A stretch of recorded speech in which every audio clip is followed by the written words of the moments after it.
All right, let's do it. Zina, do you want to kick us off? Anything Yeah, so to say? just to say Yeah. welcome to everyone, our first knowledge nugget of 2021, and these proved quite popular last year. So we're delighted that Grant and the team from the Innovation Network are repeating this exercise with us this year and are becoming firm friends to Ideas UK. So I just wanted to say welcome everyone, Happy New Year. I know that we've got a couple from the UAE too, and then I think almost all areas of the UK represented too, certainly England, Scotland and Wales. So I'm going to hand straight over to Grant and let's enjoy today's session. Amazing. Thank you, Zina, and hi everybody. Happy new lockdown. We mean New Year. Awesome to see you. Today's session is quite a nice change of gear from the ones we've done before, and it's really an inspiration session on business models. So let me just share screen and then we can get going. Once again, yeah, it's an absolute pleasure to work with Ideas UK. We absolutely love collaborating with all of you. It's one of the highlights of our month, actually. I'm really glad we've planned them and done them all, bar the one that was my bad calendar scheduling. It's been awesome. So thanks for your time, and hope to add some value to you today. It's interactive, and I've got a lovely panel from Ideas UK with us. So Zina, Sheila, Stuart, and I think Emma's here as well. Awesome to have you join. And if there's any tough questions or you want to chime in, please do chime in on chat. And I'm going to ask you all to drop stuff into chat as we go through. So this is a little session we do on business model innovation. And I would love, if you've spotted something clever, for you to just pop it into the chat, preferably an internet link if you can, otherwise just the concept. And I'm particularly interested in COVID business model pivots, but it could be anything, you know. So as we go through these business model innovations, if you think of something clever you've seen where business has really upped or changed their model, especially in light of the pandemic, I think it would be awesome just to share those ideas and concepts. So if you want to make a comment, please drop something into chat and we'll pick the most interesting ones at the end to go and take a look at. But this is your session. Anything clever, pop it in where we go. Should we do it? All right. So business model innovation is the name of the game. You know about us. Grant Vernon, Innovation Network, joined by Connor, our digital ninja, who's under 40 and knows how to work all this stuff. So Connor, thanks for coming. We appreciate you. Let's jump in. So there's all the usual suspects when we talk about business model innovation, but there's new stuff happening all the time. I've been spotting over December a whole new home mortgage proposition in the UK that I think is called Generation H, and it's an app-based mortgage lending platform where you can bring in parents, contributors can put shares into your house, and it's a whole new way of looking at UK mortgages. If you haven't, please do go and take a look at Kickstarter, Indiegogo. You'll see interesting stuff coming out all the time that just might inform something that you're doing. And that's one of my goals for this year, is to just keep an eye on all these new concepts coming out. And it's fascinating how every single industry is getting clever new pivots or business models coming through. Fascinating to watch. So Khan Academy was an old one in terms of online education, and we're seeing lots of online education pivots coming through. I was in South Africa over December, and there's a whole new world of private schools that have sprung up online. Can you imagine? None of the hassle of huge infrastructure and capex, and these really, really interesting propositions. I love Rent the Runway. Connor can tell I don't use it, but Rent the Runway is buying designer clothes, wearing them and returning them.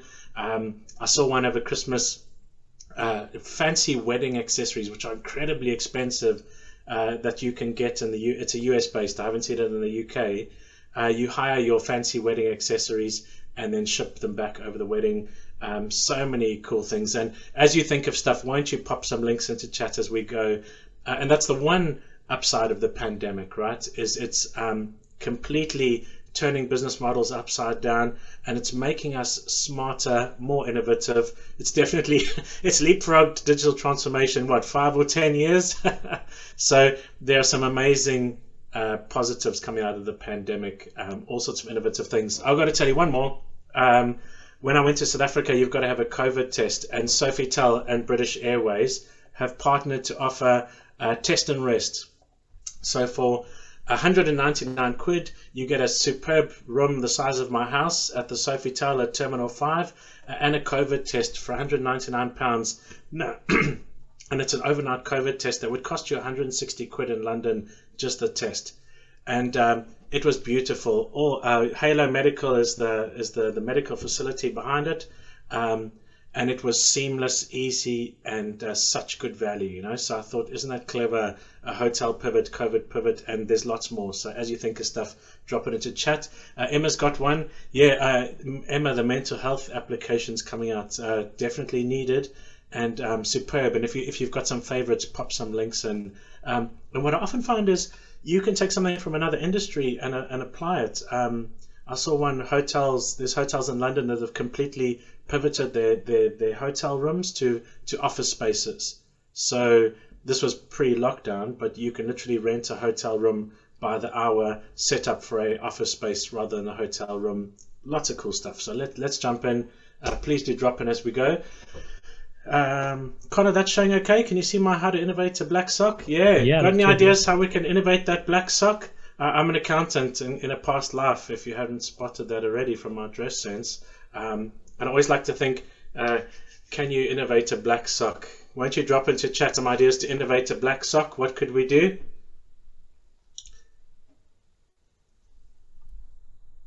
I'm thinking heated socks, COVID oxygen level measuring socks. Sheila, yeah. Wear it as a face mask. Yes, yes. All kinds of stuff. And this goes to show how something as boring as a black sock can be innovative. And I love this one. Black Socks is a subscription service for your boring wardrobe essentials, right? So you know every year you need to get, I don't know, 2 pairs of pajamas, a vest, and all those wardrobe essentials that you need, but no one strives to go out and buy. So Black Socks is a subscription service recurring every year where you can order all those wardrobe essentials delivered automatically and subscription models, so really, really profitable for them. So I figure if we can innovate Black Socks, we can innovate anything. And I'm sure with the home delivery revolution inspired by the pandemic, there's going to be lots more subscription type services coming in. You would have seen in Amazon it's a clever upsell, right? When you buy something, you can set up a subscription and you can order it every few months. And again, it's just recurring revenue. And I think subscriptions and recurring revenue are a challenge for all of us to integrate into our businesses. Keep them coming in the chat, guys. If you think of something clever, please do pop a link. I always love this one. Can we innovate coffee beans further? And I think we can. But pre-COVID, 100 grams of coffee would cost you £1.55. It's more than that. I think my local co-op must just be really expensive. But then came Nespresso, and we're going to take a look at business model innovation and Nespresso that took the traditional coffee and increased the revenue by sort of 4 times. And we'll have a look at how they did that. But actually, there's been some coffee innovations. This is one of my favorites at Borough Market, is Coffee for a Cause. And it's a charity that takes homeless people, teaches them to become baristas, and sets them up with these remote coffee stands. And it's amazing. Makes a mean cappuccino, Zena. So next time you're in Southwark, worth a stop. Coffee for a Cause. And it's a social enterprise, self-funding charity that's innovated coffee, which we would have thought is done to death, right? Because there's a coffee shop on every corner. So this is interesting. And then Connor and my wish for 2021 is synchronized coffee delivery for events. You know, so we've managed to replicate online learning, we think, as good as face-to-face, except for the coffee, right? So we live and hope that there will be synchronized coffee deliveries for our trainings, and we're waiting for that. And if you think about Starbucks was the first co-working space, really. Take that, WeWork. Starbucks was a co-working space with a coffee problem, and I'm so interested to see how all of these businesses pivot with COVID, you know. So working from home, lockdowns, all of this retail space, what's going to happen to all of that? And there must be opportunities. So interesting times. So definitely for us, I don't know about Connor, but my favorite part of innovation is business model innovation, because you get amazing results from product or service innovation, process innovation, incremental innovation, but sometimes taking something from another market, a different model, and applying it to your business, be it a charity, a government organization, or a for-profit making business, can absolutely transform it. And there's a company I follow called Rocket Internet that have become quite famous out of Berlin for taking first world concepts that were really successful and cutting and pasting them into emerging markets. So they did an Uber type copy in Iran that was Sharia compliant, so Sharia compliant ride hailing service. They've taken some first world concepts and pasted them into the Philippines. So they say, and innovation especially, stealing is the sincerest form of flattery, and it's not stealing if you can take it and adapt it and make it your own. Rachel, lovely one, black sock coffee cup snug. Yeah, and I used that this morning because my coffee gets deathly cold. So yeah, absolutely, I love that one. Let's go and take a look at some more business model inspiration. These are the usual suspects, but so fascinating to talk about. Isn't it interesting that Blockbuster and Netflix were so closely aligned, and the whole Blockbuster concept could have been pivoted to a Netflix partnership or business type model if it wasn't for corporate politics. Kodak, the guy who invented the digital camera, worked for Kodak when he invented it. We've all had those meetings where you pitch your amazing new innovation to the board or to your boss and you get shot down. Never mind, it could be the next digital camera. So keep in mind, these interesting times are really going to spur some amazing leapfrog in innovations. I love Encyclopedia Britannica. I always say to Connor, way back before the internet, Zena and I, if we had a school project, we'd have to go to the library and we'd have to find these things on screen that are called books, Connor. And we had to look up stuff in books, and someone would come to your house to sell them to you. But Encyclopedia Britannica has pivoted, and we're going to take a look at that one as a really successful pivot. And even the retail chain, that's going to be fascinating. We've seen large numbers of retail chains closing down, the Cath Kitsons, the TM Lewins, all sorts of retail chains closing, many of them pivoting to online, and we wait to see how that turns out. But loads and loads of opportunity in that. An interesting one linked to retail that I saw, I forget the name, but there's a platform in the US they've created like an Uber delivery type platform for small businesses. So the mom and pop stores where you live that need to have a seamless sort of ordering and delivery service, but don't have the infrastructure to do it themselves. And I thought that was quite a clever one that we could definitely look at for inspiration. So yeah, all sorts of clever stuff coming through.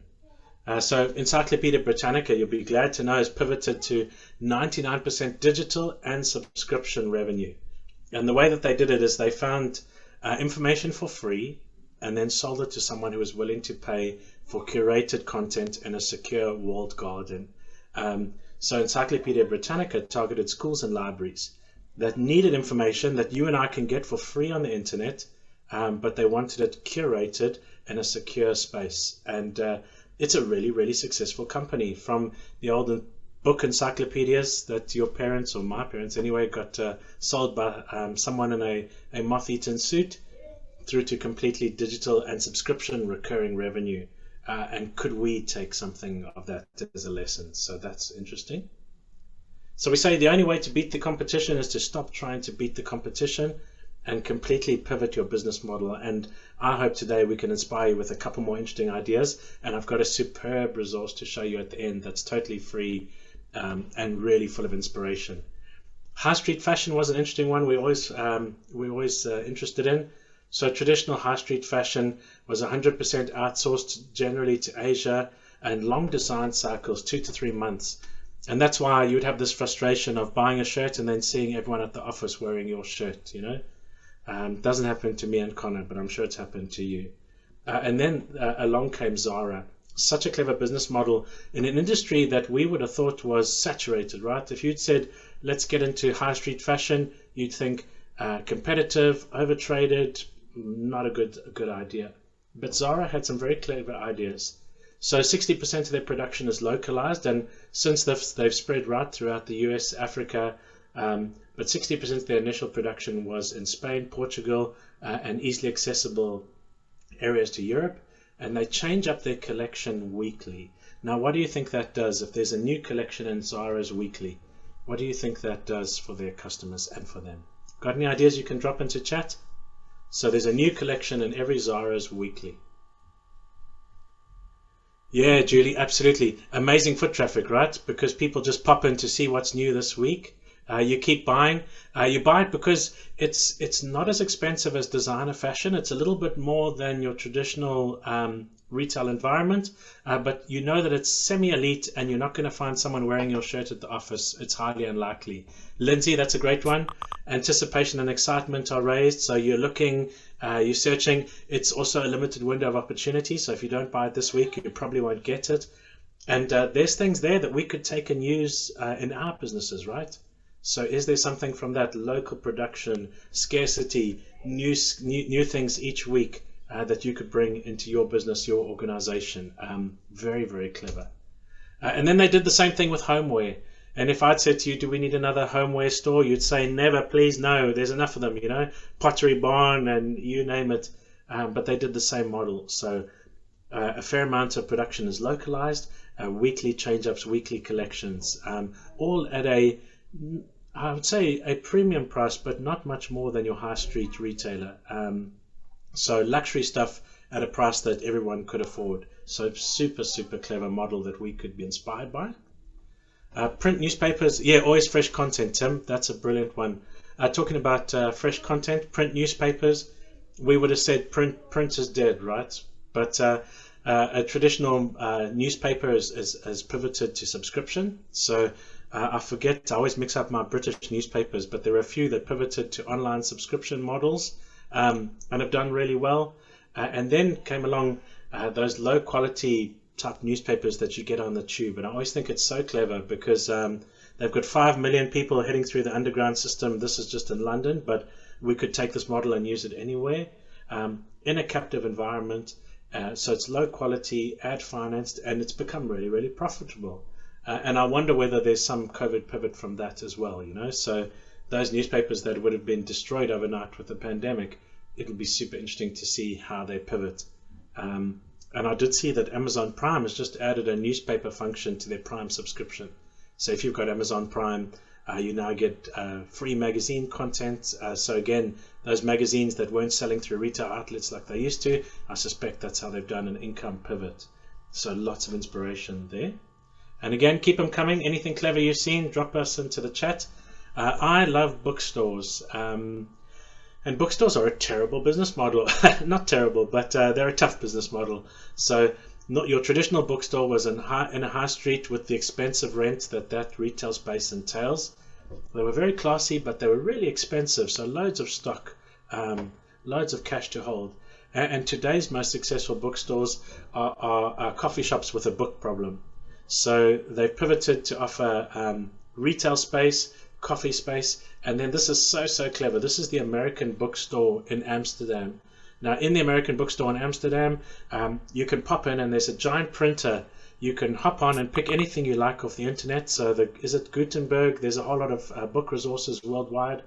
You can order an overpriced coffee and they'll print the book, and 1 hour later you can walk out of the store with that book in your hand. So it's literally a bookstore with the world's books that you can print and leave with your hard copy in an hour's time. And I love that idea of on demand plus the coffee shop, which I haven't yet seen in the UK. Drop me a message if I'm wrong. But literally it's like the Library of Alexandria, you know, you can access any text in the world pretty much, and then leave with a hard copy and an overpriced cappuccino. So lovely pivots. I do wait to see what the bookstores are going to do with COVID pivots. That's going to be interesting. And it's quite sobering, right? Because on the weekend, I got a book that I've been meaning to read. It's called 1,000 Things to Do in London for Under £10. Because I just moved here with my family to the UK in October, and I loved London, and I was planning out things to do. And as you walk through the pages, you realize a lot of those things won't be there post-lockdown, and what will replace them. Gordon, that's a nice one. Book trade-ins halfway between a buying and a library. I love that. Gordon, I've got to tell you a clever one. Driving around my neighborhood, I saw an old telephone booth that had been turned into a lending library. So those old BT telephone booths, the red ones, turned into a lending library, but book trade-ins with an online app, perhaps, Gordon. There is a student, he was from West Africa, that's got a huge startup in the US that does textbook trade-ins, and he's made a huge business out of just buying and selling textbooks with an app. And this is interesting. Emma, Waterstones have partnered with Costa, sharing retail space. Super, super clever. That's an awesome one. Thanks, Emma. And it makes sense, right? Can we better maximize the use of this high street real estate that we have? I love that. And I wonder what other clever innovations are going to come from that partnership. I did see, Emma, that Costa now offer vitamin shots in your coffee, so you can have a protein shot, a zinc shot in your coffee. Not sure how I feel about that, but very, very clever with the pandemic. So interesting times, and we can be inspired by that. The iPod and Apple was such an interesting one. Do you remember the famous speech where Steve Jobs said, "Today we launch a phone, a camera, and a music player," and he whipped the device out of his pocket and said, "Actually, it's all in one." Now, all of those things existed, right? So there was MP3 players, there was Napster. Connor, before we had Apple Music, there was this thing called Napster. No, yeah, it's not around anymore. But we used to share music on these funny disc things. So the lesson I get out of this, not that we need to emulate Apple, but the building blocks are all around us for everything that we want to do. And I think the trick is to look at other industries, other models, and see if you can blend something that's really, really successful. Xerox was the famous one. So Xerox created the photocopier. They were really expensive, so it would cost you a huge amount to get a photocopier into your office. And then they came up with the lease by the month, right? So $95 would get you a copier in your office with so many prints. And it was the first subscription model, right? What, 20, 30 years ago? And really, really interesting, because the Xeroxes and the Konica Minoltas of the world are pivoting. So they aim to keep that real estate in your office, right? So the printer will be there just to hold the space. With the printer will be things like antivirus, cloud software, backups, all of those subscription type services that they can offer. And then you obviously buy subscription, and then you wonder what else they could add to that market when most companies have set a goal sort of 2025, 2027 to be completely paper free, and how they pivot those models. So I love watching that, the copier sort of paperless office transition, and how you might leverage that, which would destroy your existing business.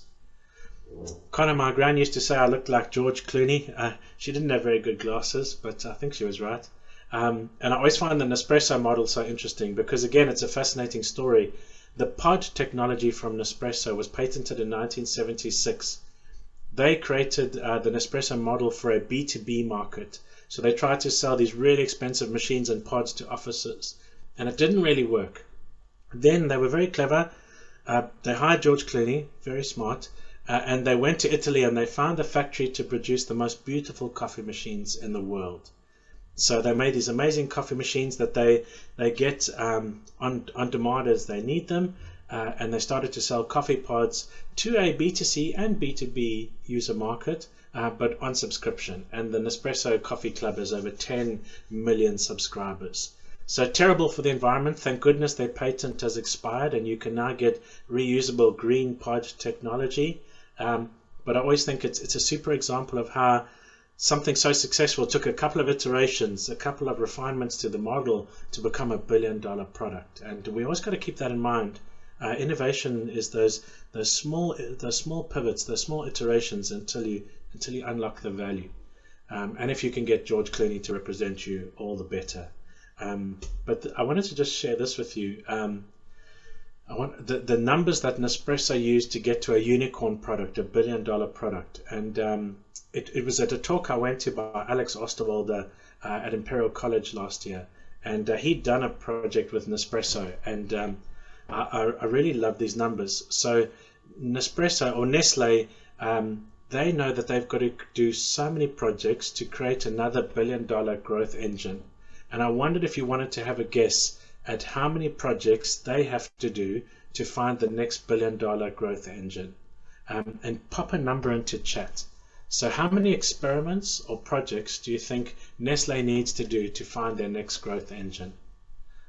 Lindsay, there'll always be a market for paper in the NHS. Absolutely, there's something for us. 5,000, over 1,000. Nice. I like those guesses. You guys are seasoned innovation professionals, so you know, right? Normally in training, Connor, I get much less numbers. Now, at Nestle, it takes 250 projects to find the next growth engine. Now, what we don't see behind that is the massive resource, budget, and engine that they have. So I think Gordon, Tim, Emma, I think your numbers are probably closer to real-world innovation, but the ratios were interesting. So they know that they need to run 250 projects to find a growth engine. Behind that, I suspect, are many more experiments before you get it to a project. So I think your 1 to 5,000 numbers are right. They know that 162 will fail. They know that 87 will have some success and only 1 will become a growth engine. And I really wanted to share this as you're probably looking at KPIs, rethinking your plans for the year. And one of the key things I think we need to keep in mind this year is a culture of many small experiments, many bets. So if you're going to innovate, if you want to change the organization, especially in light of COVID, I don't think that it's going to be these grand schemes. I think it's going to be many small experiments, lots of things and lots of failure. Now, I don't know about you, but at my previous corporate, if I told them that failure rate, I would have been kicked out, right? So if I said I plan to run these projects and almost all of them will fail or make no money, you would have been laughed at, right? And I suspect all of you are in the same position. But part of this year, I think, is going to need to focus on a culture of failing quickly, failing often, but failing inexpensively. And business model innovation is such an interesting way to do that, because you can literally just play with things, tweak things. And maybe that's a webinar for this year, Connor, is prototyping, rapid prototyping, experiments. That might be a topic, so we'll have to have a think about that. Zena, maybe at the end we can do a wish list for topics for this year. Should we do a little chat survey? Lindsay, that's a nice one.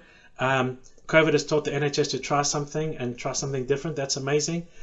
Lindsay, I was at a talk by one of the NHS trusts, and they were saying, this is also pre-COVID, that on average the timing for an innovation in the NHS used to be 17 years.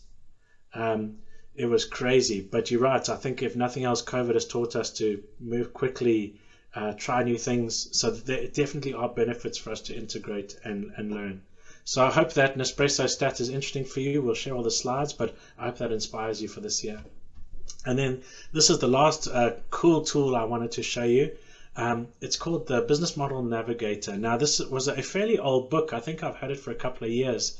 But some students from a UK university have turned it into a website. And if you haven't seen it, it's absolutely superb. Thanks, Connor. So businessmodelnavigator.com. It's the top 52 business models that the most successful companies use. And the website is totally free. It gives you all the examples of the business models and then case studies of which companies have used them. And it's such a beautiful website to navigate and just look for inspiration. So if you were looking for something to inspire your team or do a bit of brainstorming, the website is absolutely superb and totally free. And I just wanted to share a couple of those with you today, just to see if it inspires something in you. And keep those good pivots coming. I'd love to see some more COVID pivots. So there's many successful models that we can take and adapt and use within our organizations, and they list examples as super inspiration. And these are just a couple of my favorites. So the affiliate model was so interesting. The Amazon, eBay type model where they would pay people to grow your business for you. Etsy, which is a vintage handmade marketplace, used the affiliate model to grow. Microsoft Partner Organization was an affiliate model where could you find people to promote your business for a share of the revenue. And Amazon Web Services also growing their market using that. So the affiliate model is an interesting one to think about. Is there something you could use in your business for that? Crowdsourcing is an interesting one, and I see the Cisco iPrize is happening at the moment. So if you're looking for some crazy amount of money to work on an innovation that's your pet project, please do Google the Cisco iPrize. I saw an advert for it yesterday. So they create these campaigns with massive prize money, and they get people to collaborate on innovation challenges. So essentially, it's crowdsourced innovation. Cisco also do something internally where they pick a challenge and they bring together customers, suppliers, and their team members into a room for a day, and they do these, I guess, hackathons working on a particular challenge in a day. But the Cisco Art Prize is a way to get your customers, your users, to build innovation for you. I love the Doritos Super Bowl ad campaign. Not sure if it happened last year, but you'll know that an advert for a Super Bowl in the US will cost millions in airtime. And what they did is they got their users to create Super Bowl adverts and post them on YouTube. And the one with the most votes would win $1 million. So you can imagine the energy that created. And the winning one got aired at the Super Bowl live online. Can you imagine, you're getting a free advert? Well, it cost you $1 million, much cheaper than getting an agency to do it. And the hype that it created was absolutely superb. And we don't need to spend $1 million. You'd be amazed what people will do for a couple of £100. In fact, I know the J-Hub project would get squaddies to do amazing projects just for a couple of £100, So sometimes the competition and a bit of prize money will get users to engage and do amazing things. General Electric does a similar thing with crowdsourcing, user sourcing innovation, and Threadless is an online retail chain that gets users to create their own designs. And is there a way to do that for you? User design, so similar to crowdsourced innovation, you'll see Threadless and Etsy, the usual suspects, and Ponoko is another platform type model. And I wonder if there's an opportunity to take the Ponoko platform model and be the Uber of something that's pivoted in the COVID pandemic. So is it the co-working space platform to match hotels and business users? Is it the platform that matches a delivery service and small businesses? There's a world of opportunity for platform type models out there. So that's been interesting. The white label one is always interesting to me. So these are the biggest companies that you've almost never heard of. So Richelieu Foods is responsible for manufacturing all kinds of products that are probably in your local grocery store, got someone else's brand on, but manufactured by Richelieu Foods. Richelieu Foods are famous for manufacturing Paul Newman sauces. Connor, you'll have to Google Paul Newman. He was one of Zena and my favorite actors, but he's made millions for charity out of a range of sauces and mayonnaises that have his name on, but produced by Richelieu. So is that a way to pivot in the pandemic? Could you white label for another organization and make money? Likewise, Foxconn produces a lot of components for Apple devices. So a fortune, but white labeled by Apple, used in Apple products. You'd never heard of them, but made a really, really good business out of a partnership type model. And Groupon, there's a couple other interesting ones there. I love these ones, the experience selling model, and there's lots of new ones coming out now.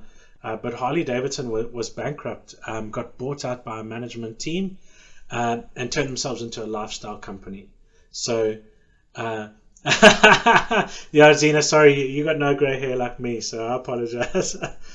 So Harley Davidson decided they would become an experience business, and it's the world's most expensive membership company. Not anymore, actually. I've seen a few new membership clubs coming out that are much more expensive, but your Harley Davidson now gets you membership to an exclusive club. So it's not the motorcycle that you're buying, it's membership to this club. Starbucks was the first co-working space. We paid for the overpriced coffee just to get into that environment. And I'm so interested to see what COVID pivots we'll see out of this. And Red Bull, the energy drink, sponsored a whole lot of alternative sports stars, and they made people aspire to associate with the brand through experience and all those crazy sports that they sponsor. And again, that's something that you could take and use in your business by finding what makes your users raving fans and what could you partner with. Lots of good examples. The layer player one is interesting. So Trustee is a security layer player that you would never have seen besides a small logo on a website that provides a security function for the Facebooks, IBMs, eBays, and Microsofts of the world. So is there a person that you could fit into their value chain and get a small percentage of a huge amount of revenue?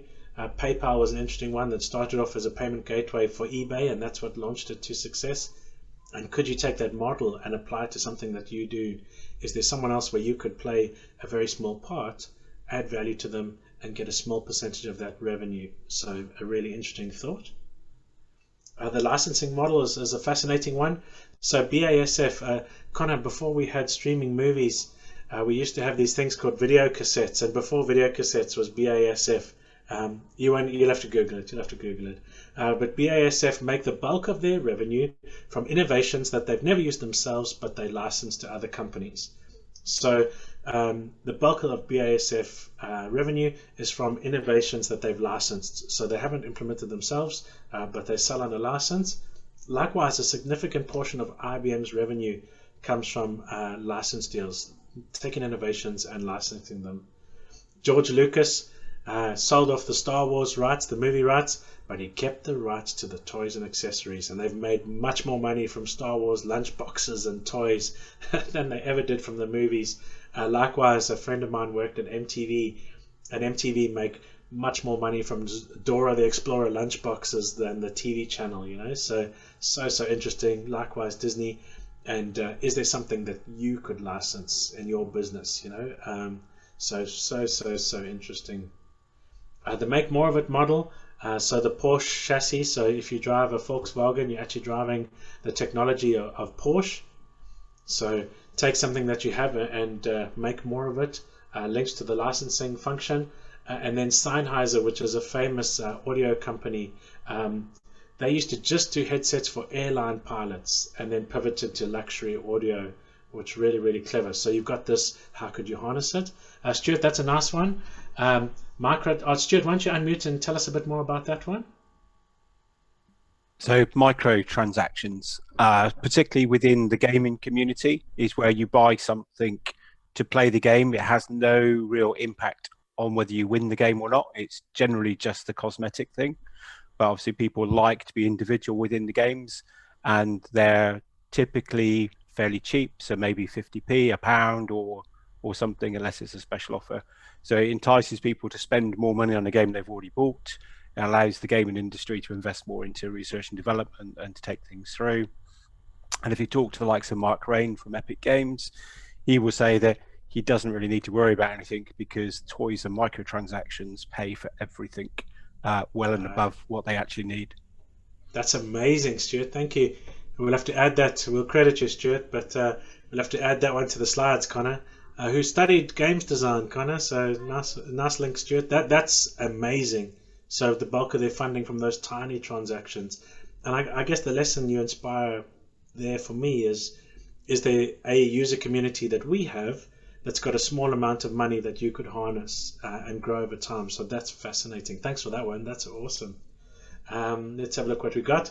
Performance-based models, so interesting and could be useful in COVID as well. Rolls-Royce scaled their sales by offering airline engines not as CapEx, but on a pay-per-use basis. So I don't think they do this currently, definitely not probably during COVID with no airlines running. But you would buy a Rolls-Royce engine for an aircraft and you would only pay per hour of usage. So super clever. Emma says never assume what the user wants. Emma, I love that because that's the best way to find out what our users want is to ask them. And from those user interviews, we could find the most amazing innovations. So maybe that's the challenge, Zena, for next month's meeting is to come back and share business model innovations. I love that. Challenge delivered. Siemens was an interesting one. I think they did this at Schiphol Airport where they delivered lighting not by the light bulb but as a managed service. So Schiphol Airport said we want to light up the airport when they redeveloped it, but we don't want to pay for light bulbs, we just want the light. And I think about green energy, managed services, all sorts of stuff that could come from that. And perhaps if you're in a high capex business, there's a way to do a performance-based module. Connor, free innovation training, and you just pay for the extra percentage of the extra revenue you generate. Let's get on that. Yeah. And then these are some of my favorites, the rent instead of buy model. If you've been following social media lately, I suspect you've been spammed by Volvo with the subscription service for cars. Have you noticed that lately? So instead of owning a car, Volvo wants you to subscribe to cars like you used to subscribe to your mobile phone. So for a monthly fee, you get your car on subscription. If you want to go hiking on the weekend, you can drop it off, pick up a SUV and drop that back on Sunday, and you just get billed for the difference.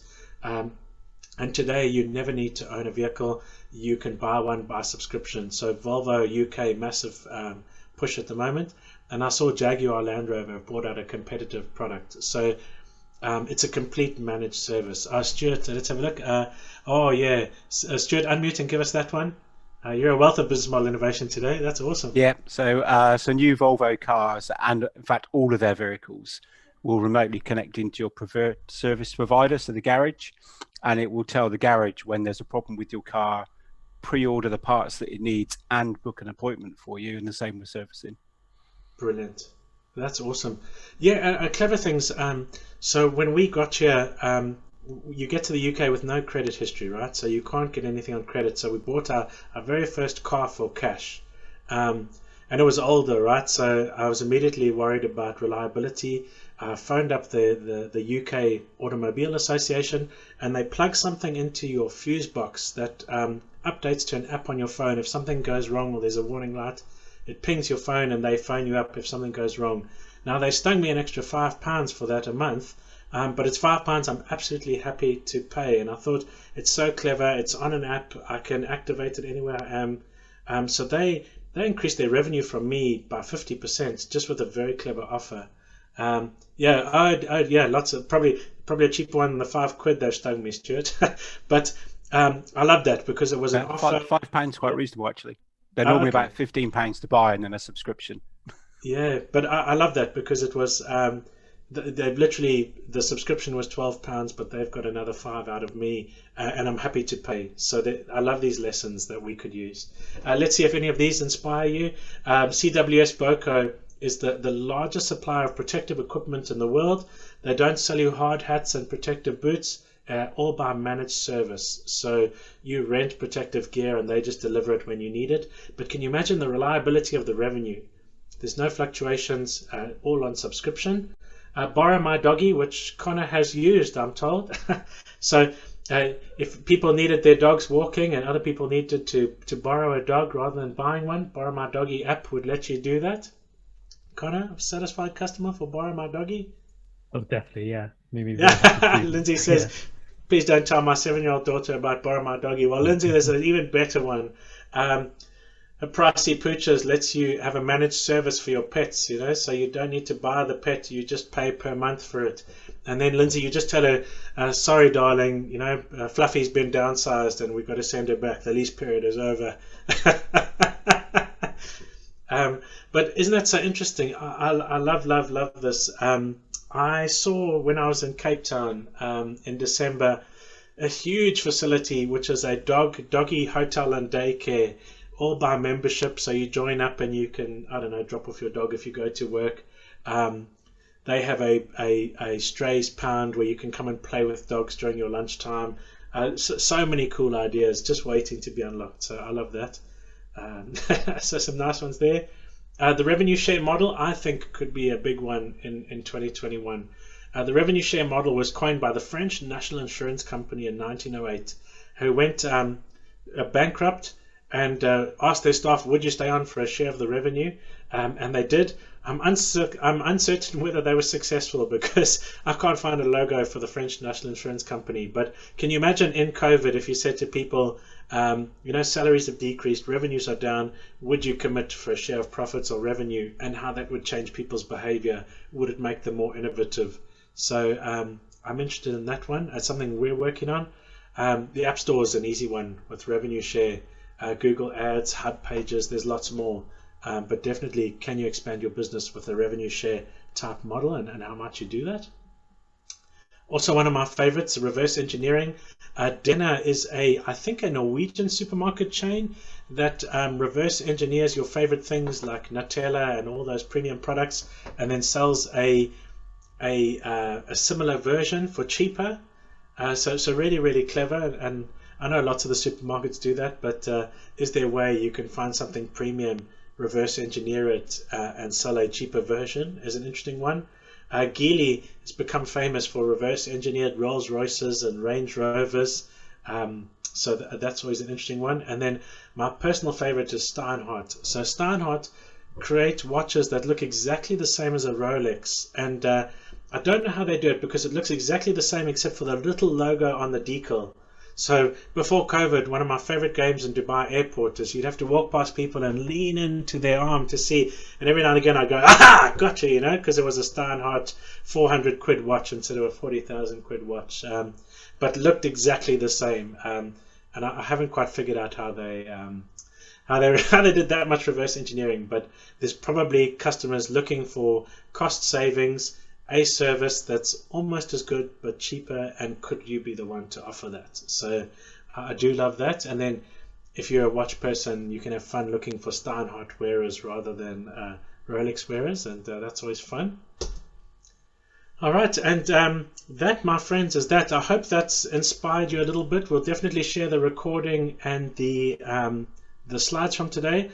I would love it if anyone had a cool innovation, business model innovation that you've seen. If you want to unmute or drop it into chat, let's have a look and see if anyone's got that quick. Anyone want to unmute or pop something into chat? A cool pivot that you've seen?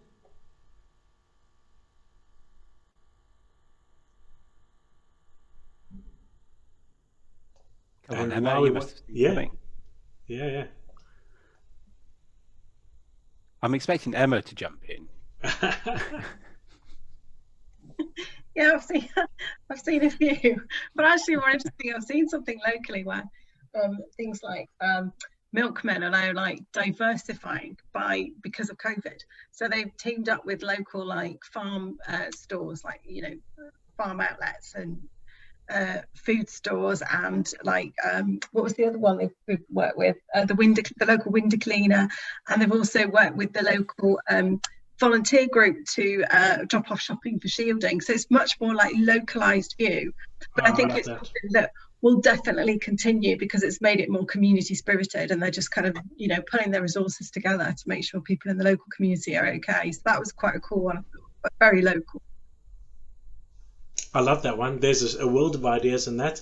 I've been reading about something called, I think, the kindness economy, which will focus on vintage, upcycling, and that to me is fascinating. So local communities, local economies, and reuse, repurposing. I love that. Who else has got one you want to share? So probably the biggest pivot for us is the military moving from frontline to support. That's interesting. So that was a big change for us in particular, supporting the National Health Service in everything they're doing, being on standby, getting the Nightingale Hospital set up and supported and everything else. Our accelerator guys also changed the model they used to accelerate from normally being about a 6-month process to going from end to end in 4 weeks. So they got the first rapid flow tests out to do tests in 90 minutes. And they also did an aerosol clean for ambulances. So you could turn an ambulance around in 10 minutes as well, through that changed model that they had as well. So there's been a lot of changes from the military side of things, and probably an awful lot, which is on my screen at the moment, that I can't talk about, but yeah. And a lot of changes from the military side of things in support of everything at the moment. And then obviously a lot of complications with it being end of EU transition period, which we were heavily involved with as well as all the normal winter stuff. And thankfully the winter's been quite mild so far. Yeah. Stuart, if you had to say what were the key things that enabled them to transform so quickly, because for a big organization, those time delivery periods are amazing. I think for us, we're just fortunate in the mindset we've got in a lot of the military guys and a lot of people that work with the military. We're quite glib with the can-do attitude comments, but it really is, if something needs to be done, then somebody will step up and take the lead and people will follow. So I think from that point of view, we're quite fortunate in that, we've got a massive organization which covers pretty much everything, lots of passionate, committed people, and it's the people that make the difference and the ability for us to be able to be that agile. Amazing. And Lindsay, why don't you unmute and give us a little bit more on that one? I think from an NHS perspective, so I think there's the agreed shared purpose. So I know with change and innovations that I've done in the past in the NHS, it took me 2 years for everybody to get on the same page. But I think we're all on the same page very quickly on March the 10th last year. I think the date in my mind that sticks in my mind. So I think that shared purpose, which we always knew as innovators and change leaders, that's if you get that buy-in and you get that agreement at the start, you're setting your foundations going forward. But I think from a COVID perspective and response perspective, we all knew, well, we didn't actually know what was coming. We all knew that something was coming. We all knew that we needed to do something and do something very quickly about it. And nobody denied that. So that shared purpose was absolutely there right from the start and continues to be there. Yeah, amazing. Yes, there's definitely positives from the pandemic that culturally have changed us. And Michael, do you want to unmute and tell us about that one, if you want to? So Michael had put in one, Renfu Group, product innovations. That's a neat one. Mike, if you're there. All right, I think most people. Yeah, can you see? Yeah, give us that one. Yeah, got you. Yeah, hi. Thanks, very interesting stuff. Yeah, we've been innovating in product design and business model innovation for about 30 years. Interesting comments about Xerox. That's where I did my apprenticeship, if you like, in industrial design and human factors in the 80s, at the time that we had the first Office PC systems with what you see is what you get, and the mouse was developed there, as you know. Steve Jobs came and pinched it. So it's about timing, recognition of what you've got, and I agree with you, allowing rapid failure, but not seeing it that way. You're building on the learning from the failure. Amazing, thank you, Michael. Yeah, I think that's one big change, isn't it? People just aren't afraid to move quickly anymore. Move quickly. If it isn't working, change it. If it doesn't work, change it again. If it doesn't work, change it again. As long as you're getting to that end game, people are far less risk averse in terms of it might not work. Yeah, we spent more than a year developing an NHS blood donor chair collaboratively, and that was enabled by some smart public procurement, which is actually so unique in encouraging innovation that it's being used as an example around European publications. And we had Korean Broadcasting Service come to interview us on the process of developing this chair just before Christmas. That's gone out in a documentary with the Korean finance minister involved and others. So how public sector public sector money can be used to encourage innovation is an interesting thing to tell. Yep. It's a shame Steve's dropped off, actually, because I was hoping he'd chip in with the pit stop challenge. So for those who didn't know, so Steve from McLaren was on the call at the beginning, and obviously they were one of the Formula One teams involved in the pit stop challenge, which provided just under 1,100 new ventilators to the health service.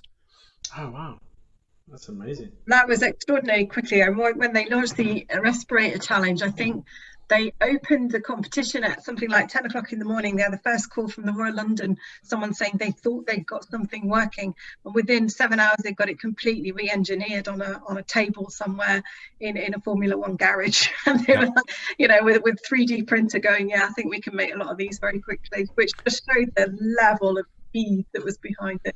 Yeah, so they provided just under 1,100 ventilators to current standards, designs and components, and then a whole bunch of breathing aids, which were new designs, you know, which I think has proved to be instrumental in keeping people off the ventilators. But the same from Dyson as well. So Dyson were really quick in with new designs and stuff as well. And that was quite an interesting period. Getting involved in some of that as well and trying to fulfill some of the promises that have been made to them by Number 10 under the whatever it takes banner. And being the only person that they knew by name meant that my phone got quite hot at times. Amazing. I'm thinking we need a session of perhaps COVID innovations, COVID pivots, and some panel discussion, guest speakers. Those type of stories would be amazing. And then just before we finish up, we'd love to get your ideas for sessions for this year. So if there's a topic that you'd love to see us focus on this year, please do drop some notes into chat. We'd really appreciate it.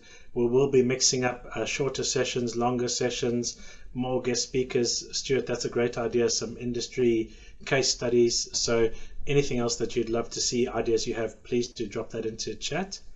And that's it for us. We got some new offerings coming out this year: Certified Innovation Professional, Agile, all online Agile management tools, Google OKRs, all sorts of interesting stuff. So if you're interested in that, please do drop a note to Connor in chat and we'll send you some details.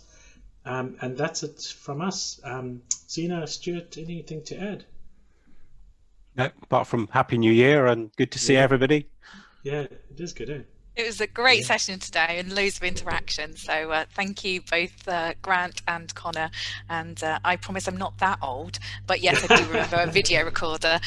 But no, thanks all for joining us. And we'll certainly be in touch with a whole series of knowledge nuggets for you to pop in your diary for the future. So I hope you join us again. Yeah, amazing. Thanks, everybody. Stay in touch. Have a great week. Bye-bye. Everyone, Bye. have a great day. Thanks.